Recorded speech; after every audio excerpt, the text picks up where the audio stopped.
Tangan ke atas menggapai bintang. Assalamualaikum warahmatullahi wabarakatuh. Yang saya hormati Bapak, Ibu dosen penguji ujian kinerja pendidikan profesi guru tahun 2024.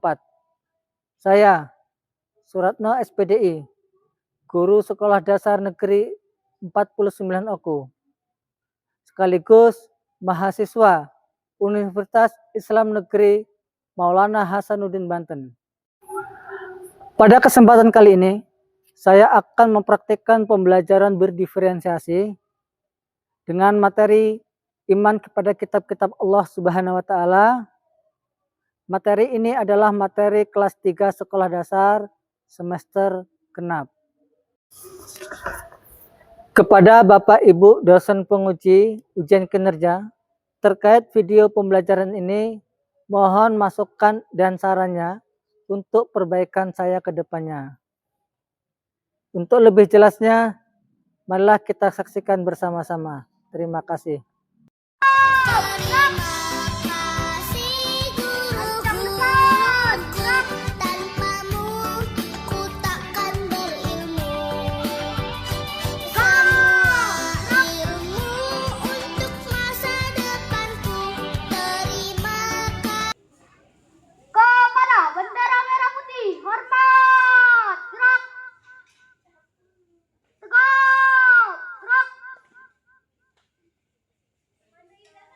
Indonesia Raya, airku, tanah tumpah darahku, di sanalah aku berdiri. Alladzi 'allama bil qalam, 'allamal insana ma lam ya'lam.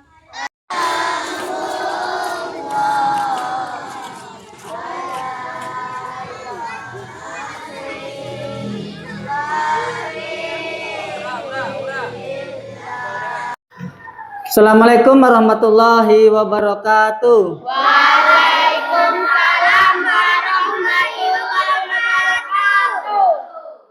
Apa kabar semuanya? Alhamdulillah, luar biasa. Tetap semangat, Allahu Akbar. Alhamdulillah masih semangat ya. Ya. Baik, anak-anak. Hari ini kita akan belajar bab baru ya, yaitu tentang iman kepada kitab-kitab Allah Subhanahu wa Ta'ala ya. Materi kita tentang iman kepada kitab Allah ya.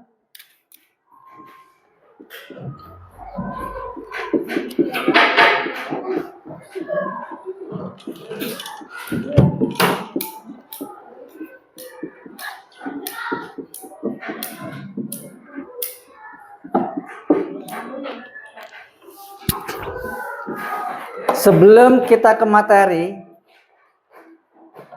siapa di sini mungkin ya di tempat ngajinya, di masjid ya, di rumah yang sudah pernah belajar tentang kitab-kitab Allah? Hah? Apa sih kitab-kitab Allah itu? Hah? Kitab-kitab Allah. Quran, Zabur, Taurat, Al-Quran. Nah, itu kan kitab-kitab Allah ya. Sebelum kita memasuki materi, kitab-kitab Allah itu masuk ke dalam rukun atau ke dalam rukun iman atau ke dalam rukun Islam? Rukun Islam. Rukun iman atau Islam? Rukun iman. Rukun iman ada berapa coba? 6. Dias, boleh?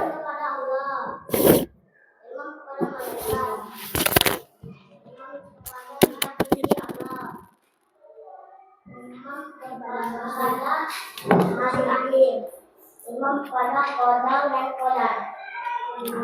Kodo dan kodar.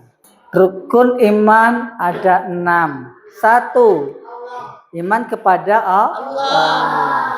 2. Iman kepada malaikat. 3. Iman kepada kitab Allah. Yang keempat, iman kepada Nabi dan Rasul. 5. Iman kepada hari kiamat atau hari akhir. Ya. 6. Iman kepada qada dan qadar. Qada dan qadar itu adalah yang biasa kita sebut dengan takdir. Ya, takdir itu ada takdir baik, ada takdir yang buruk. Nah, pembahasan kita ini tentang iman kepada kitab-kitab Allah. Kira-kira kalian sebagai umat Islam punya kitab apa enggak? Punya.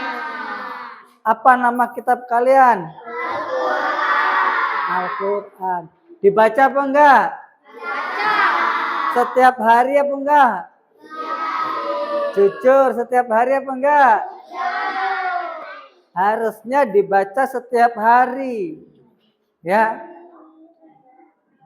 Kita sholat kan membaca surat Al-Fatihah. Kemudian setelah surat Al-Fatihah kita membaca surat. Ya. Pun jangan hanya sekedar pas sholat wae, tapi juga di waktu-waktu yang lain, ya. Mushaf kita, Al-Quran kita baca. Karena kita baca Al-Quran itu dapat pahala yang benar, yang sangat banyak. Kata Nabi, ya, setiap satu huruf di dalam Al-Quran itu dapat pahala. Satu huruf saja itu. Misal kita membaca alif lam mim. Nah, kayak gitu ya. Itu alif itu satu huruf. Lam satu huruf, mim satu huruf. Itu baru baca alif lam mim. Belum baca bismillahirrahmanirrahim. Itu sudah berapa huruf itu? Banyak. Itu pun nanti masih sama Allah Subhanahu wa taala masih bisa dilipat gandakan. Jadi banyak, ya. Baik, kita kembali ke materi tentang iman kepada kitab-kitab Allah. Nah, sebelum Bapak lanjut ke materi, nah, di sini Bapak akan membacakan, ya, tentang tujuan pembelajaran kita, ya. Apa sih yang akan kita tuju pada materi pembelajaran kita tentang iman kepada kitab Allah ini? Di situ nanti agar materi yang kita pelajari sesuai dengan apa yang kita tuju dari awal, yang kita capai dari materi ini, ya. Yang pertama, tujuan dari pembelajaran kita mempelajari materi iman kepada kitab Allah adalah meyakini, ya. Kita menjadi yakin akan kebenaran kitab-kitab Allah. Walaupun mungkin kita nggak tahu, nggak pernah lihat kitab-kitab yang sudah diturunkan oleh Allah Subhanahu wa taala. Mungkin yang kita lihat cuman Al-Qur'an. Kitab-kitab lain kita nggak bisa lihat. Ya. Walaupun nggak bisa kita lihat, karena itu sudah diberitahukan oleh Allah Subhanahu wa taala, maka kita harus yakin. Nah, keyakinan itu yang harus kita tanamkan di dalam hati. Contohnya lagi, kamu kan nggak melihat Nabi Muhammad. Lihat apa enggak? cuman dengar kabar aja kan, akan tumbuh. Nah, tumbuh dengan sepenuh hati. Enggak setengah-setengah yakinnya. Saya enggak lihat, enggak usah yakin bener lah. Enggak boleh seperti itu ya. Nanti setelah mempelajari materi tentang iman kepada kitab, diharapkan anak-anak semua nanti yakinnya betul-betul sepenuh hati. Kemudian yang kedua, menunjukkan sikap gotong royong. Saling menghargai sebagai implementasi pemahaman iman kepada kitab-kitab Allah Subhanahu wa taala dengan baik. Ya. Maksudnya bagaimana menunjukkan sikap gotong royong itu? Ya. Sikap gotong royong, sikap saling menghargai sebagai bentuk implementasi. Implementasi itu sebagai bentuk nyata. Ya. Bentuknya nyata. Kita mengamalkan kitab-kitab Allah. Kitab Allah itu memerintahkan apa? Saling menghargai, ya. Disuruh bergotong royong, bekerja sama, itu. Ya, disuruh belajar, Allah menyuruh kita belajar. Iqra. Nah, kita kan di semester 1 belajar tentang surat Al-Alaq. Iqra, bacalah. Artinya bukan sekedar membaca, tapi itu luas pengertiannya. Disuruh belajar. Itu. Selain belajar apa? Saling menghormati, ya, menghormati orang tua, berbakti. Kata Allah Subhanahu wa taala di dalam Al-Qur'an, wala taqul lahumma uffiu. Janganlah kalian berkata kepada kedua orang tuamu perkataan Ngomong aja dengan orang tua itu dilarang. Apalagi sampai nyerocos kita panjang. Misalnya Raka disuruh, Raka belikan ayah gula dulu. Ibu nih nyuruh aku terus. Kakak kan ada itu lagi santai. Nah, itu sudah tidak baik. Sudah salah satu bentuk tidak berbakti kepada orang tua. Kemudian tujuan yang berikutnya yaitu dari kita mempelajari ini adalah diharapkan nanti semuanya anak-anak ya bisa menjelaskan ya, tentang iman kepada kitab-kitab Allah Subhanahu wa taala ini dengan baik dan benar ya, dengan jelas. Maksud menjelaskannya bagaimana? Misal ini kitab Al-Qur'an diturunkan kepada Nabi Muhammad sallallahu alaihi wasallam. Apakah diturunkannya sekaligus ini kitab buku? Enggak kayak gitu. Bisa menjelaskan. Oh, Al-Quran ini diturunkan kepada Nabi Muhammad secara berlahan-lahan. Artinya enggak semuanya langsung. Tapi ayat demi ayat, surat demi surat selama 22 tahun lebih. Nah, bisa menjelaskan seperti itu. Diharapkan nantinya ya. Al-Quran ini isinya banyak tentang ancaman, tentang larangan, perintah, ya, tentang takwa dan lain sebagainya. Nah, bisa menjelaskan seperti itu. Ancamannya bagaimana? Misal orang yang berbuat maksiat, berbuat nakal, mencuri, diancam dipotong tangan, dirajam. Misalkan ancaman yang lain lagi apa? Masuk ke dalam neraka jahanam. Ada juga Al-Quran itu isinya nggak cuma ancaman, tapi berisi kabar gembira. Yang berbuat baik, suka menolong misalnya, dapat pahala yang banyak. Ganjarannya apa? Surga. Bisa bertetangga dengan Nabi Muhammad sallallahu alaihi wasallam. Nanti juga bisa bertemu dengan Allah Subhanahu wa taala. Banyak kenikmatan-kenikmatan. kita punya istana. Nah, istananya luas. Surga paling rendah aja, ya surga yang paling kecil itu luasnya seluas langit dan bumi. Itu yang paling kecil. Ya, kalau nggak salah 5 kali atau 10 kali luas ini bumi ini. Itu surga yang paling kecil, yang paling rendah.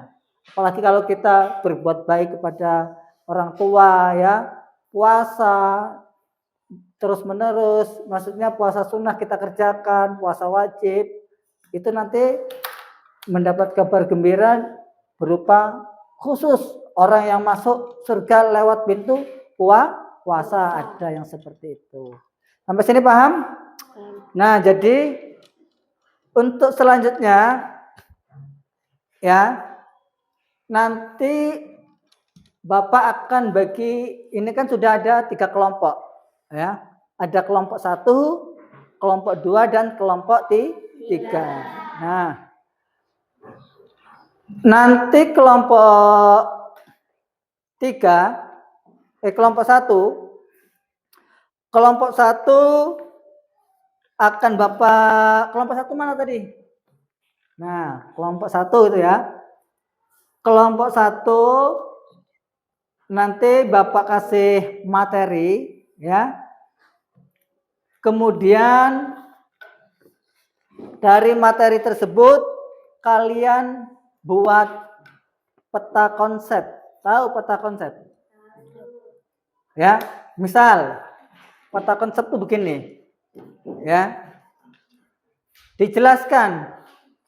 Di sini ada misalnya Bapak kasih contoh kitab Zabur, ya. Nah, Zabur ini diturunkan kepada Nabi siapa? Nabi Daud. Nabi Daud alaihi salam, ya. Terus Zabur ini apa? Pesan pokoknya atau isi pokoknya, pesan pokok. Nah, pesan pokok kitab Zabur. Apa dia? Berupa apa? Nah, kamu dijelaskan sini. Ya. Misalnya menghindari pembunuhan, berbuat baik misalkan, ya. Terus apalagi di situ ada kitab Injil. Misal Injil diturunkan kepada Nabi Adam mungkin kan, atau Nabi Idris, Nabi Yahya, atau bisa jadi, ya. Sebelum Bapak jelaskan lebih lanjut, Bapak ingatkan, ya. Selain keempat kitab ini, ada lagi namanya Shahifah. Shahifah itu adalah lembaran atau suhuf. Nah, yang mendapat suhuf atau lembaran-lembaran ini adalah Nabi Ibrahim, Nabi Idris. Itu dia dapat suhuf namanya, ya, bukan berupa kitab, ya, tapi suhuf atau lembaran. Itu ya. Nanti kelompok 2, ya. Kelompok 2 Bapak kasih materi, ya. Kalian analisis video. Analisis video. Dari video tersebut kamu ringkas, ya. Kemudian kamu presentasikan, kalian presentasikan, ya. Dari video itu kamu presentasikan, ya. Apa sih isi video tersebut? Nah, ya, paham? Kemudian nanti di kelompok 3, ya, Bapak kasih materi yang ada di buku. Nah, kalian praktekkan langsung. Ya, kelompok 3 mana tadi? Ini, ya. Nah, praktekkan langsung. pesan-pesan yang ada di dalam Al-Quran atau Zabur atau Injil dan lain sebagainya, ya, berupa praktek langsung yang terkandung itu, misalnya ngajak belajar. Nah, kalian buat simulasi. Nah, simulasinya apa? Ya, seolah-olah kayak bermain drama. Tahu bermain drama? Misalnya disuruh berbuat baik. Berbuat baik kan banyak macam-macamnya. Apa namanya tuh? Misalnya ada duri di jalan. Ya, kita ambil. Nah, simulasinya bagaimana nanti ya? Contoh penerapannya bagaimana? Misal ada yang nggak sholat, padahal Allah di dalam Al-Quran menyuruh sholat. Diajak sholat, caranya bagaimana cara ngajaknya? Apakah harus dicaret, ditarik-tarik? Apakah ditinju dulu? Nah, kayak gitu ya. Paham belum? Oke. Ya. Tadi kelompok 1 mana tadi? Ini ya. Ini kelompok 1. Nah, kelompok 2 menganalisis video. Nah, Bapak kasih analisis video, kamu kerjakan secara berkelompok ya. Dari video ini kalian bisa diambil kesimpulan apa? Ya, kemudian nanti presentasikan. Oke? Nah, sekarang kelompok 3 ya. Kelompok 3 coba buka buku kalian ya. Di halaman 166 sampai 169 ya. Kalian baca masing-masing, diskusikan. Nah, nanti kamu simulasikan, kamu praktekkan. Nah, bagaimana cara penerapannya? Cara implementasinya itu bagaimana? Untuk iman kepada kitab-kitab Allah. Paham belum sampai sini? Ada yang ditanyakan, silakan sebelum dimulai tanya dulu. Kalau mau tanya.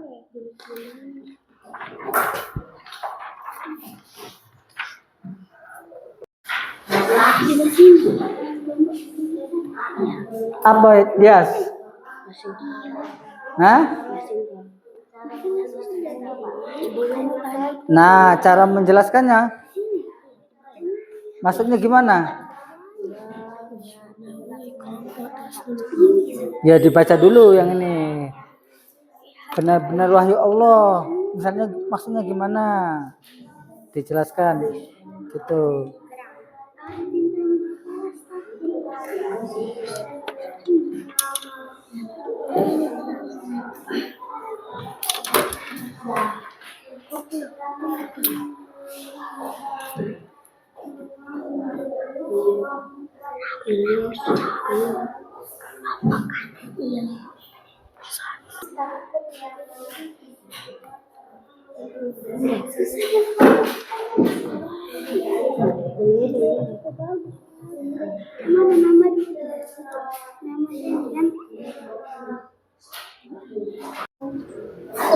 Baiklah, untuk selanjutnya kita akan presentasi dari hasil diskusi kalian ya.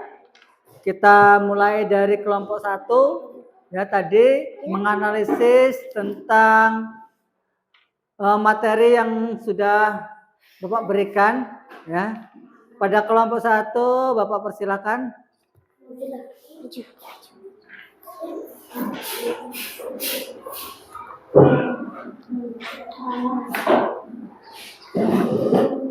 Assalamualaikum warahmatullahi wabarakatuh. Waalaikumsalam. Perkenalkan, kami dari kelompok 1. Kami akan membacakan hasil diskusi iman kepada kitab Allah. Iman kepada kitab-kitab Allah Subhanahu wa taala. Kitab-kitab itu berisi perintah, janji, dan ancaman Allah Subhanahu wa taala. Kitab-kitab tersebut merupakan firman Allah Subhanahu wa taala berupa wahyu yang dibukukan empat kitab tersebut, yaitu Taurat, Zabur, Injil, dan Al-Quran. Kata konsep. 1. Taurat diturunkan kepada Nabi Musa. Pesan pokok. 1. Hukum-hukum syariat-syariat. Kaidah yang berlaku saat itu. 2. Zabur diturunkan kepada Nabi Daud. Pesan pokok. 1. Peringatan nasihat di beberapa hikmah. 3. Injil diturunkan kepada Nabi Isa. Pesan pokok. 1. Penjelasan benaran-benaran ajakan tauhid, menghapus sebagai ajaran di kitab Taurat. 4. Al-Quran diturunkan kepada Nabi Muhammad SAW. Pesan pokok. 1. Pedoman hidup umat Islam. 2. Merupakan kitab terakhirnya diturunkan Allah Subhanahu wa taala. Demikian hasil diskusi dari kelompok 1. Wassalamualaikum warahmatullahi wabarakatuh. Waalaikumsalam warahmatullahi wabarakatuh. Selanjutnya kita akan mendengarkan hasil analisis dari kelompok 2. Ya, kelompok 2 Bapak persilahkan untuk mempresentasikan hasil diskusinya. Assalamualaikum warahmatullahi wabarakatuh. Waalaikumsalam warahmatullahi wabarakatuh. Kami dari kelompok 2 akan membacakan hasil diskusi berupa analisis video tentang iman kepada kitab Allah. Iman kepada kitab-kitab Allah Subhanahu wa taala berarti mempercayai bahwa Allah Subhanahu wa taala menurunkan kitab kepada para nabinya sebagai pedoman hidup umat dari nabi tersebut. Kitab-kitab itu berisi perintah, larangan, janji, dan ancaman Allah Subhanahu wa taala. Kitab-kitab tersebut merupakan firman Allah Subhanahu wa taala. Ada empat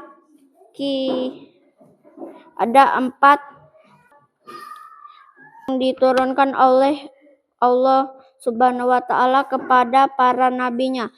Taurat, Zabur, Injil, dan Al-Quran. Manfaat iman kepada Allah Subhanahu wa taala yang akan dibacakan oleh teman saya. 1. Memperkuat keimanan kepada Allah Subhanahu wa taala. 2. Memiliki petunjuk mana yang benar hak dan mana yang salah batil. 3.